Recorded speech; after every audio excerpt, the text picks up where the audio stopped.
அனைவருக்கும் வணக்கம். இன்னைக்கு தினம் ஒரு குணம் நிகழ்ச்சியில் நம்ம பார்க்க இருக்கிறோம். இண்டிபெண்டன்ஸ், சுதந்திர உணர்வு. இந்த சுதந்திர உணர்வுன்றது ஒரு எல்லையற்ற மகிழ்ச்சியை தரக்கூடியது. அதில் இருக்கக்கூடிய ஒரு சுகம், சந்தோஷன்றது வேறு எதுலையுமே இருக்காது. எல்லாருமே ஏன் சுதந்திரமாக இருக்கிறத விரும்புகிறோம், இண்டிபெண்ட்டாக இருக்க விரும்புகிறோம்? ஏன்னா அதில் என்ன இருக்காதுன்னா, ஒரு விதமான அழுத்தம், ஒரு விதமான கசப்பு, இதெல்லாம் இல்லாமல் இருக்கிறது தான் சுதந்திரம்.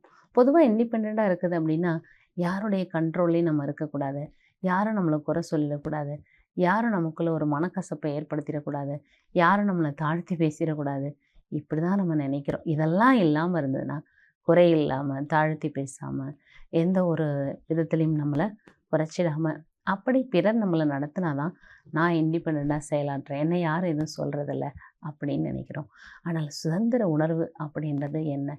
இதை மாத்திரம் தெரிஞ்சுக்கிட்டோன்னா போதும், நம்ம பிறருடைய விஷயங்களை சார்ந்து சுதந்திர உணர்வு இல்லைன்றதை புரிஞ்சுக்குவோம். ஆக்சுவலாக சுதந்திர உணர்வுன்றது நாம் நம்முடைய மனதுக்கு கொடுக்கக்கூடிய எண்ணங்களால் ஏற்படுறது. நம்ம நினச்சிக்கிறோம் நம்ம சுற்றி இருக்கக்கூடிய விஷயத்தினால தான் நம்மளோட சுதந்திரம் பறி போகுது அப்படின்னு நினைக்கிறோம்.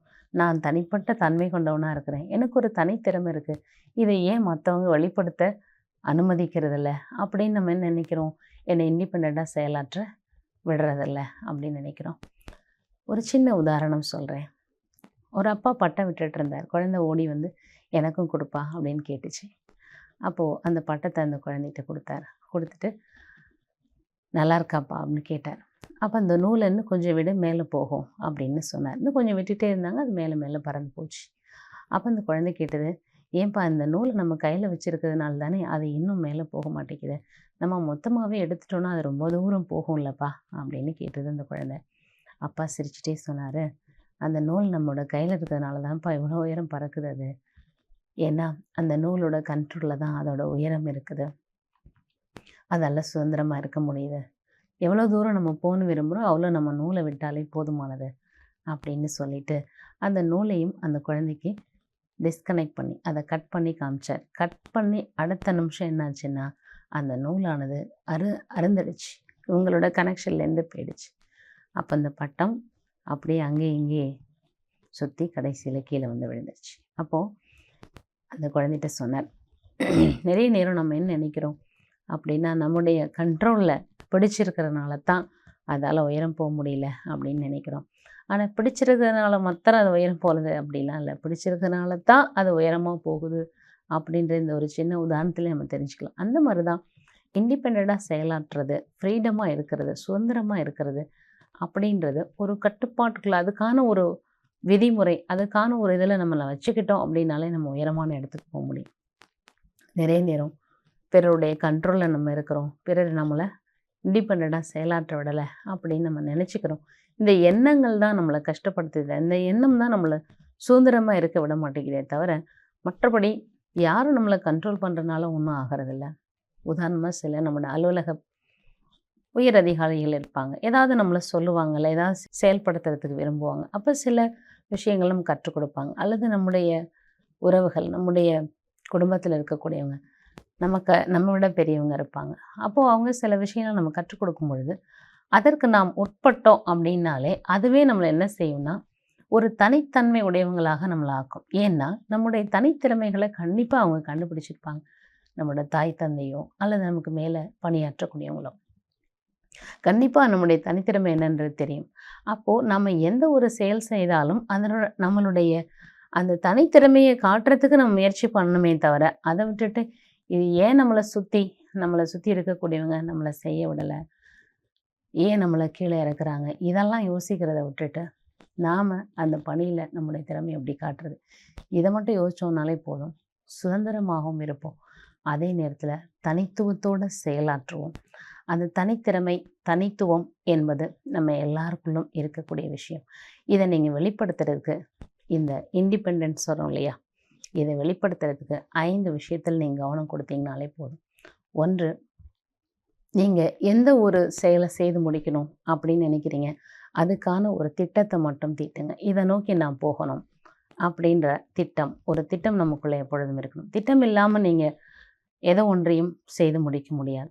2, அந்த தனித்துவத்தை நம்ம கொண்டு வரணும் அப்படின்னாலே அந்த திட்டத்தை நம்ம எழுதுறது மட்டும் இல்லை, அதை நோட் பண்ணுறது மட்டும் இல்லாமல், இன்னைக்கு பொழுதுக்கு அந்த திட்டத்துக்கு நான் என்ன செய்யணும்? ஒரு நாள் நம்ம தொடங்குறோம் அப்படின்னாலே, ஒரு திட்டம் இல்லாமல் எதுவுமே செய்யாமல், இன்றைக்கி நம்ம என்ன பண்ண போகிறோம் அப்படின்றது இல்லாமலே தொடங்குச்சுன்னா, அந்த நாள் நம்மளை பொறுத்தளவு வேஸ்ட் ஆகிடும். அதனால் அன்றாடம் நம்ம அதுக்கு என்ன செய்யணும் அப்படின்றத நம்ம கண்டிப்பாக திட்டமிடணும். அதுபோல் ஒரு வாரம் கழித்தோ அல்லது ஒரு மாதம் கழித்தோ நாம் திட்டமிட்டோம் இல்லையா, அதன்படி எவ்வளோ தூரம் பணிகள் நடந்திருக்கு. நம்மளோட தனித்துவம்ன்றது அப்போ தான் வெளியிலும்.